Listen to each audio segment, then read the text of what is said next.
नमस्कार। दिन भर की बड़ी खबरों में आपका स्वागत है। मैं हूं आपके साथ प्रिया सिंह। आज इस बुलेटिन में बात करेंगे पंचायत दिवस पर पीएम मोदी के संबोधन की, अखिलेश यादव के योगी सरकार से सवाल की, जानेंगे कि अपनों ने ही क्यों बढ़ाई नीतीश की मुसीबत और सिंधिया की क्यों अधूरी रह गई पुरानी हसरत, और आखिर में बात लाखों लोगों के रोजगार पर आई परेशानी की। लेकिन तमाम बड़ी खबरों से पहले एक नजर सुर्खियों पर।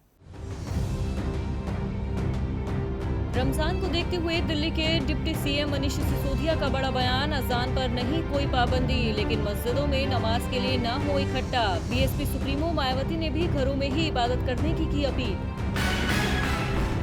तेजस्वी यादव का सीएम नीतीश के लिए बड़ा बयान, कहा खाद्यान्न स्टॉक कर रहे हैं नीतीश, चुनाव से पहले बांटेंगे। तेजस्वी ने नीतीश सरकार पर राशन कार्ड धारकों का नाम न भेजने की उठाई थी बात। तमाम सख्ती के बीच योगी सरकार ने लिया बड़ा फैसला, नोएडा में जरूरी सामान की डिलीवरी के लिए लॉन्च हुआ नोएडा मोबाइल ऐप। पूर्णबंदी के दौरान नहीं होगी अब कोई परेशानी। देश में लागू पूर्णबंदी खत्म होने के बाद ट्रेन चलाने के लिए रेलवे ने तैयार किया नया प्लान, सिर्फ ग्रीन जोन में चलाई जाएंगी स्लीपर ट्रेनें, यात्रियों को करना होगा ज्यादा किराए का भुगतान। हफ्ते के आखिरी कारोबारी दिन शेयर बाजार में आई गिरावट, सेंसेक्स 534 अंकों की गिरावट के साथ 31,327 अंक पर और निफ्टी 159 अंकों की गिरावट के साथ 9,154 अंक पर हुआ बंद।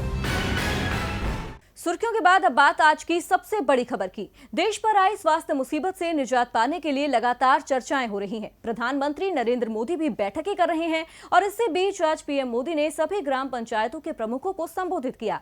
दरअसल आज पंचायती राज दिवस है। इसी मौके पर प्रधानमंत्री ने मौजूदा परेशानी का मुकाबला करने के लिए गाँव वालों की जमकर तारीफ की, तो साथ ही नए ई ग्राम स्वराज पोर्टल और ऐप की शुरुआत भी की। तो आज अपने संबोधन में क्या कुछ कहा पीएम मोदी ने, देखिए इस रिपोर्ट में। आज पंचायती राज दिवस है। इस मौके पर आज प्रधानमंत्री नरेंद्र मोदी वीडियो कॉन्फ्रेंसिंग के जरिए सभी ग्राम पंचायतों के प्रमुखों को संबोधित करते हुए नजर आए। पंचायती राज दिवस के मौके पर ही पीएम मोदी ने आज नए ई ग्राम स्वराज पोर्टल और ऐप की शुरुआत की। इस पोर्टल के जरिए ग्राम पंचायत की समस्या, उनसे जुड़ी जानकारी एक जगह पर मौजूद रहेगी। यहाँ अपने संबोधन में पीएम मोदी ने कहा कि स्वास्थ्य परेशानी से हमें सबक मिला है कि अब आत्मनिर्भर होना काफी जरूरी है। बिना आत्मनिर्भर बने ऐसी मुसीबत को झेल पाना मुश्किल है। आज बदली हुई परिस्थिति ने हमें आत्मनिर्भर बनना याद दिलाया है। इनमें ग्राम पंचायतों का मजबूत रोल है, इससे लोकतंत्र भी मजबूत होगा। पीएम ने कहा कि पंचायती राज दिवस गांव तक स्वराज पहुंचाने का अवसर होता है। मौजूदा दौर के बीच उसकी जरूरत बढ़ गई है। अपने संबोधन में प्रधानमंत्री नरेंद्र मोदी ने ये भी कहा कि इस समस्या के बीच गांव वालों ने दुनिया को बड़ा संदेश दिया है।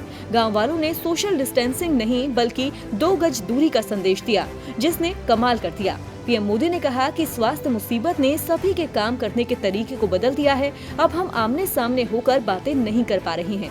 5-6 साल पहले देश की सिर्फ 100 पंचायत ब्रॉडबैंड से जुड़ी थी, लेकिन आज 1.25 लाख पंचायतों तक ये सुविधा पहुंच गई है।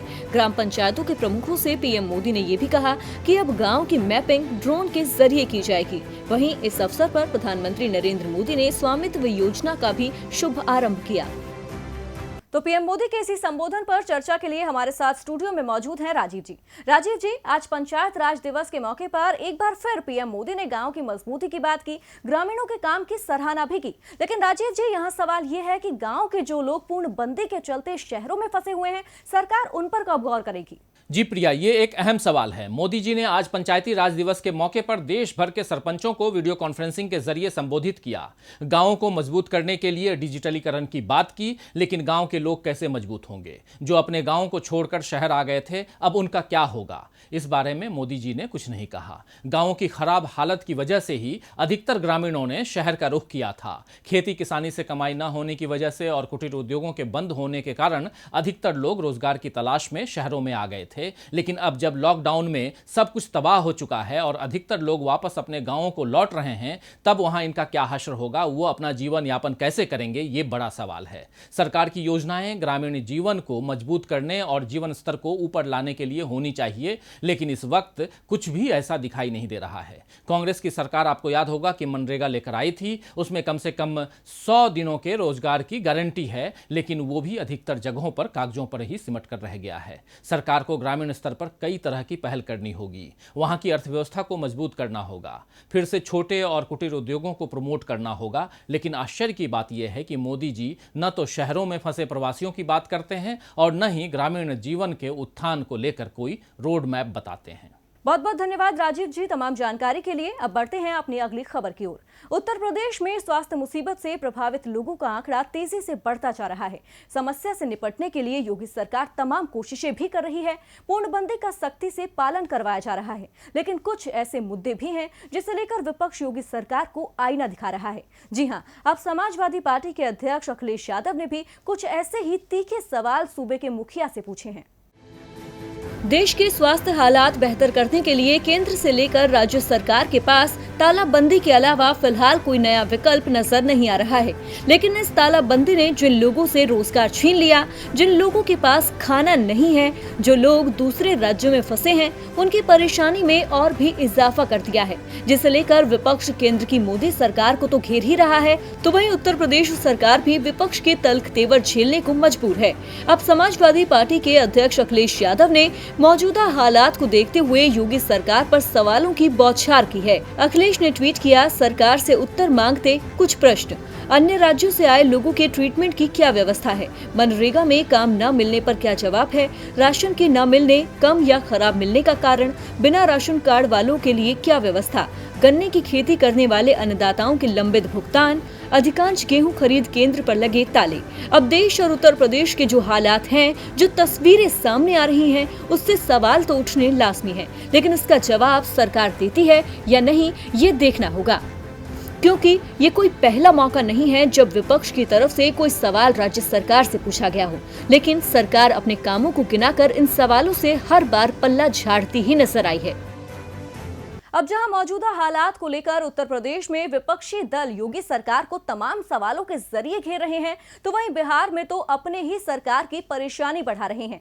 जी हां, सूबे की सत्ताधारी जेडीयू की सहयोगी लोक जनशक्ति पार्टी के प्रमुख चिराग पासवान ने अब गरीबों को राशन नहीं मिलने को लेकर नीतीश सरकार को आड़े हाथों लिया है।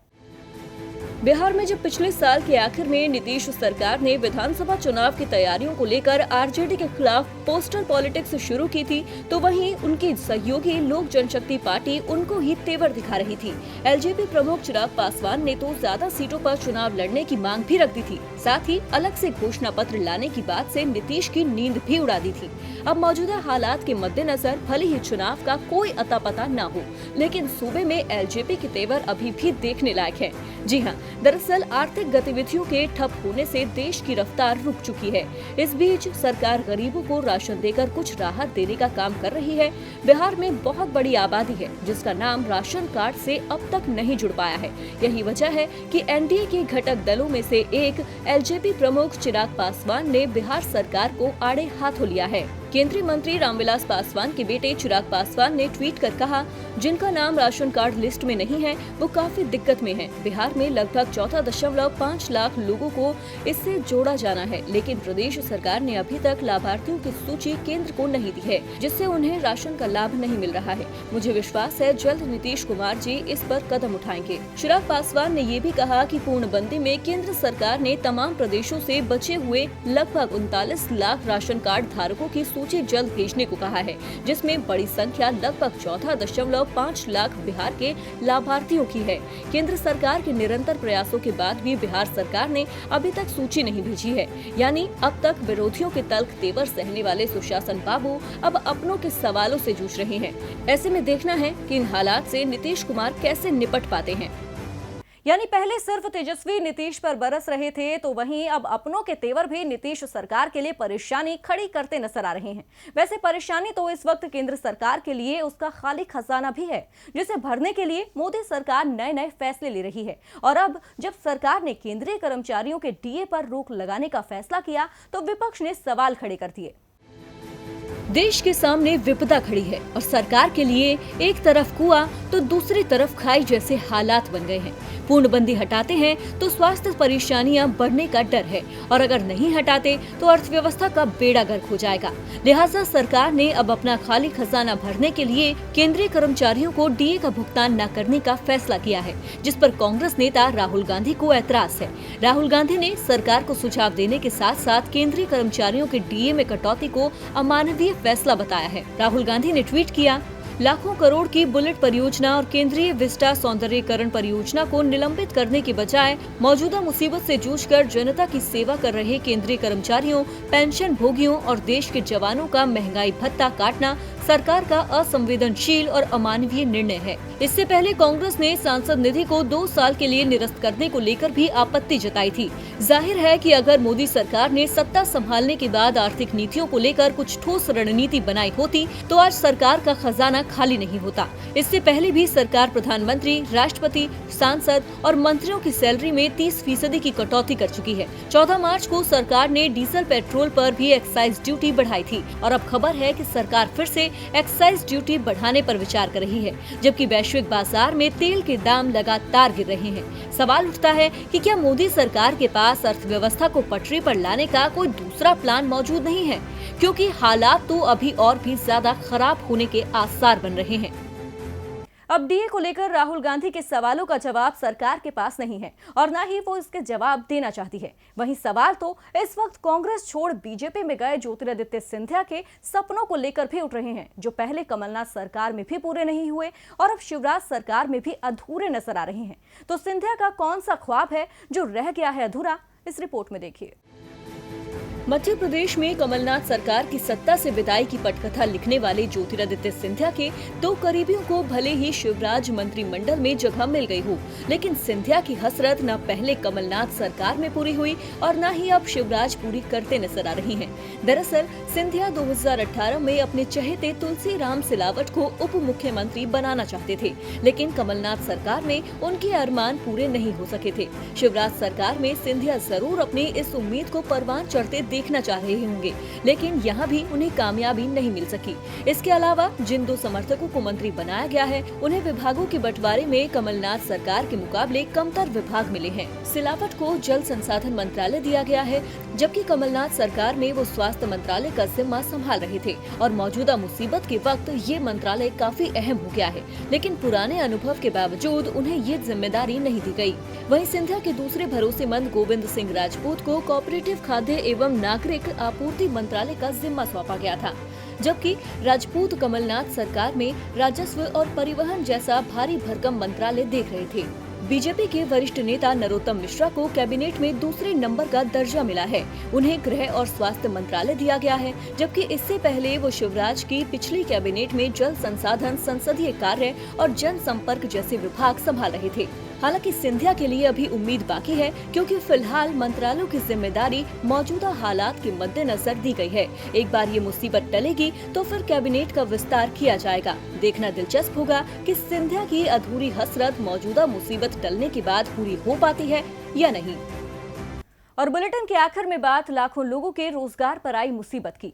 पूर्णबंदी के चलते रेल, बस के साथ साथ हवाई सेवाओं पर भी ब्रेक लगा हुआ है, जिसकी वजह से एविएशन सेक्टर को रोजाना करोड़ों रुपए का नुकसान हो रहा है। आशंका जताई जा रही है कि पूर्णबंदी हटने के बाद एविएशन सेक्टर में लाखों लोगों का रोजगार मुश्किल में फंस सकता है। एक रिपोर्ट देखिए। पूर्णबंदी से जहां एक तरफ देश मौजूदा मुसीबत का डटकर सामना कर रहा है, वहीं उद्योग धंधों के लिए ये बंदी जी का जंजाल बन गई है। कई सेक्टर्स में तो लोगों के रोजगार पर काले बादल मंडरा रहे हैं। एविएशन सेक्टर भी इससे अछूता नहीं है।